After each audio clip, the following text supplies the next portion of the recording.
Assalamualaikum warahmatullahi wabarakatuh. Izin memperkenalkan diri, nama saya Arif Rahman Sambuaga dengan NIM akhir 001 dari kelas RA dan saya bersama rekan-rekan saya. Sebelumnya, perkenalkan nama saya Habib Ansaki dengan NIM akhir 123211003. Saya dari kelas era juga. Sebelumnya izin memperkenalkan diri, nama saya Kurnia Yahya dengan NIM 123210015 dari kelas RA juga. Sebelumnya, izin memperkenalkan diri, nama saya Nikma Azima Putri Matondang dengan NIM 123210033 dari kelas RA. Sebelumnya izin memperkenalkan diri, nama saya Rahma Andena dari kelas RA dengan NIM 123210040. Baik, kami di sini akan mempresentasikan hasil kerja kelompok kami mengenai analisis dampak lalu lintas pembangunan Lampung Sport Center. Pada pendahuluan, Provinsi Lampung akan melakukan pembangunan mega proyek Lampung Sport Center atau LSC yang akan dibangun di Kabupaten Lampung Selatan. Rencana pembangunan Lampung Sport Center akan dibangun dengan tanah seluas 170 hektar. Berdasarkan hal tersebut, maka pembangunan Lampung Sport Center termasuk dalam kriteria yang wajib diselenggarakan analisis dampak lalu lintasnya. Mengenai urgensi dan tujuan, adanya hambatan yang disebabkan oleh kendaraan berat atau material ditambah dengan arus lalu lintas masyarakat, terutama pada jam operasional, sehingga ada urgensi dalam pembangunan Lampung Sport Center untuk dapat mengatasi timbulnya permasalahan kemacetan atau hambatan pada sekitar jalan tersebut. Lokasi pembangunannya sendiri, secara administrasi, lokasi pembangunan Lampung Sport Center berada di Jalan Terusan Riacudu, Desa atau Kelurahan Jatimulyo, Kecamatan Jati Agung, Kabupaten Lampung Selatan di Provinsi Lampung. Tepatnya berada di kawasan perkebunan di atas tanah PTPN berupa lahan produksi pohon karet yang dibangun di atas lahan seluas 170 hektar, di mana lahan ini terbagi atas 150 hektar pembangunan pertama dan 20 hektar selanjutnya untuk pembangunan di masa depan atau future development. Data yang digunakan pada penelitian ini yaitu pertama ada data primer. Data primer ini dilakukan untuk memperoleh data mengenai kondisi lalu lintas secara terkuantitatif, terkuantifikasi sehingga perlu dilakukan survei secara langsung. Dan yang kedua, data sekunder ini diperoleh menggunakan dua metode yaitu metode pustaka dan metode instansional. Selanjutnya mungkin akan dilanjutkan oleh teman saya. Eh, Lalu ada di tahapan pengerjaan. Dalam kegiatan ini, pelaksanaan pembangunan secara garis besar dapat dibagi ke dalam tiga tahap. Adapun tahapnya yang pertama yaitu tahap existing atau prakonstruksi, yaitu pada tahun 2023. Yang kedua ada tahap konstruksi pembangunan, dilakukan pada tahun 2004 sampai tahun 2029. Lalu yang terakhir ada tahap operasional yang dilakukan pada tahun 2030 sampai 2040 atau lebih tepatnya 10 tahun masa operasional.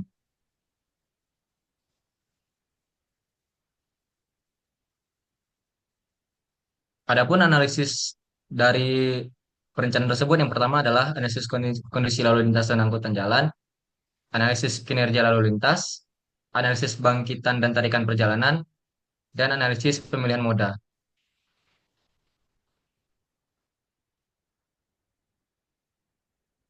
Adapun hasil dari masa konstruksi dari tahun 2024 sampai 2029.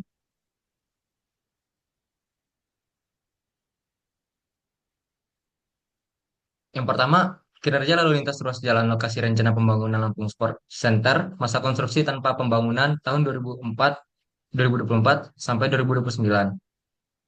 Berdasarkan hasil analisis kinerja lalu lintas ruas jalan di lokasi rencana pembangunan Lampung Sport Center pada masa konstruksi dengan kondisi tanpa pembangunan pada tahun 2024 sampai 2029, didapatkan bahwa VCR tertinggi berada pada Jalan Airan Raya, yaitu sebesar 0,47 sampai 0,51 dengan loss C pada tahun 2026 sampai tahun 2029. Sementara lokasi rencana pembangunan Lampung Sport Center berada di Jalan Terusan Ria Kudu, yang mana VCR-nya pada tahun 2024 sebesar 0,22 dengan loss B dan pada tahun 2029 sebesar 0,26 dengan loss B. Hal ini berarti bahwa di Jalan Terusan Raya Kudu termasuk karakteristik lalu lintas dengan tingkat pelayanan tinggi, di mana gambaran kondisi lalu lintas di jalan tersebut memiliki arus yang stabil, tetapi pergerakan kendaraan dikendalikan oleh volume lalu lintas yang lebih tinggi, dengan kecepatan terbatas sekurang-kurangnya adalah 40 km per jam. Mungkin selanjutnya akan dilanjutkan oleh teman saya.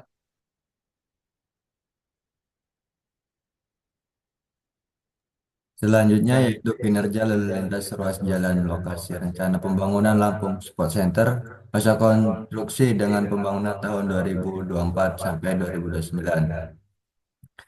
Berdasarkan hasil analisis kinerja lalu lintas ruas jalan di lokasi rencana pembangunan Lampung Sport Center pada masa konstruksi dengan kondisi dengan pembangunan pada tahun 2024 sampai 2029, didapatkan gambaran kondisi lalu lintas di jalan tersebut memiliki arus yang stabil, tetapi pergerakan kendaraan dikendalikan oleh volume lalu lintas yang lebih tinggi, dengan kecepatan terbatas sekurang-kurangnya adalah 40 km per jam. Selain itu, kepadatan lalu lintasnya juga sedang ke- ke- karena hambatan internal lalu lintas meningkat, sehingga pengemudi memiliki keterbatasan untuk memilih kecepatan, pindah lajur atau mendahului.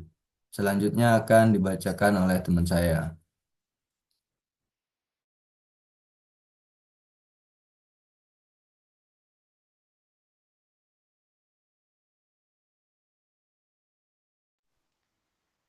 Hasil masa operasional 2030 sampai 2040.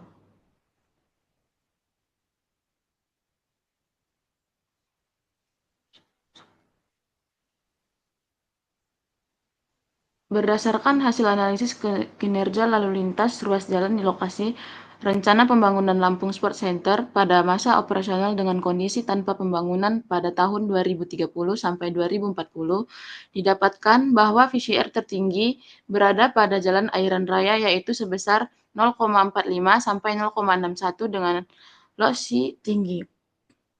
Pelayanan jalan yang dihasilkan ini masih cukup baik, akan tetapi seiring berjalannya volume kendaraan menjadi semakin padat sehingga berdampak pada nilai tingkat pelayanan dan direkomendasikan untuk membuat pelebaran jalan yang akan menghasilkan tingkat pelayanan jalan semakin baik lagi. Sementara, lokasi rencana pembangunan Lampung Sport Center berada di Jalan Terusan Riosudu yang mana VCR pada tahun 2030 sebesar 0,23 dengan loss B dan pada tahun 2040 sebesar 0,31 dengan loss B. Hal ini berarti bahwa di Jalan Terusan Riosudu termasuk karakteristik lalu lintas dengan tingkat pelayanan tinggi.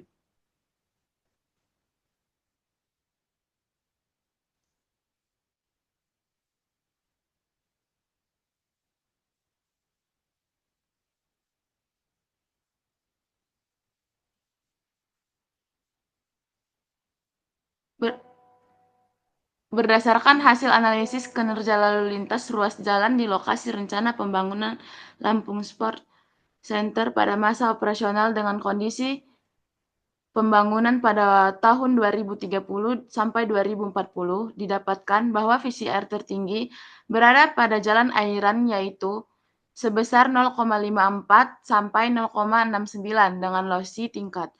Pelayanan jalan yang dihasilkan ini masih cukup baik, akan tetapi seiring berjalannya waktu volume kendaraan menjadi semakin padat, sehingga berdampak pada nilai tingkat pelayanan dan direkomendasikan untuk membuat pelebaran jalan yang akan menghasilkan tingkat pelayanan jalan semakin baik. Sementara lokasi rencana pembangunan Lampung Sport Center berada di Jalan Terusan Riosudu yang mana VCR pada tahun 2030 sebesar 0,25 dengan loss B dan pada tahun 2040 sebesar 0,33 dengan loss B.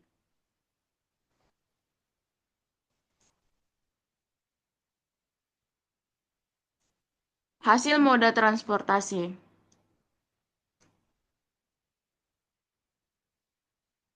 Pemilihan moda transportasi jenis kendaraan yang digunakan oleh masyarakat Kota Bandar Lampung yaitu presentasi pemilihan modanya 12% penggunaan angkutan umum, 29,58% pengguna mobil, dan 58,42% pengguna motor.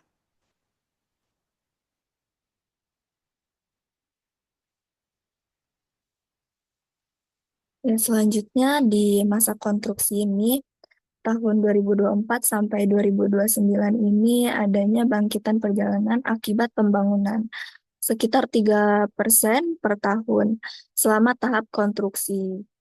Itu menyebabkan peningkatan volume lalu lintas di sekitar lokasi proyeknya akan memberikan dampak signifikan pada kinerja lalu lintas di sekitar lokasi. Disebabkan ini oleh kendaraan berat, pengangkut material, jadi menimbulkan hambatan samping, mengurangi kapasitas jalan juga, dan meningkatkan tundaan. Peningkatan volume ini juga diprediksi menyebabkan loss. Loss itu level of service. Ini itu tingkat pelayanan dalam arus lalu lintasnya. Jadi turun ke kategori B pada sebagian besar ruas jalan utama. Selanjutnya, di masa operasional tahun 2030 sampai 2040 ini ada peningkatan bangkitan dan tarikan perjalanan akibat aktivitas ekonomi di sekitar sport center tersebut. Diprediksi akan berdampak pada ruas jalan terusan Wiyakudu dan jalan-jalan penghubung lainnya. Perkiraan kinerja ruas jalan dengan loss B, level of service B, mengindikasikan tingkat layanan yang cukup tinggi, namun arus lalu lintas semakin padat.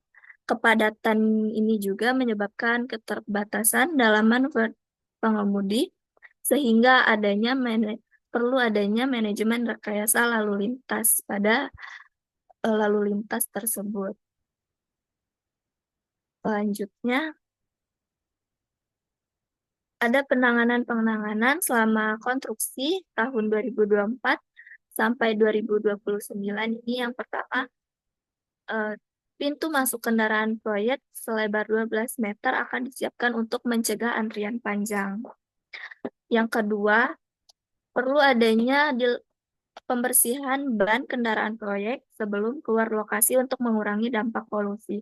Karena salah satu penyebab polusi tersebut adanya ban kendaraan proyek yang masih kotor dari sisa-sisa proyek tersebut.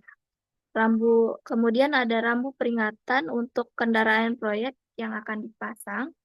Selanjutnya ada diadakannya pengaturan jadwal keluar masuk kendaraan berat agar tidak mengganggu arus lalu lintas harian. Selanjutnya, penanganan selama operasional itu di tahun 2030 sampai 2040. Yang pertama itu dibuat jalan utama menuju lokasi akan dilebarkan. Yang kedua, pembangunan trotoar dan fasilitas difabel.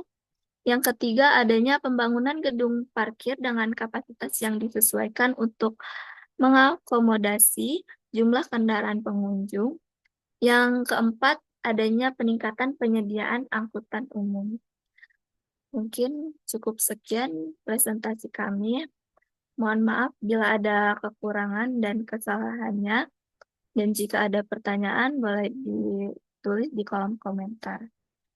Terima kasih. Wassalamualaikum warahmatullahi wabarakatuh.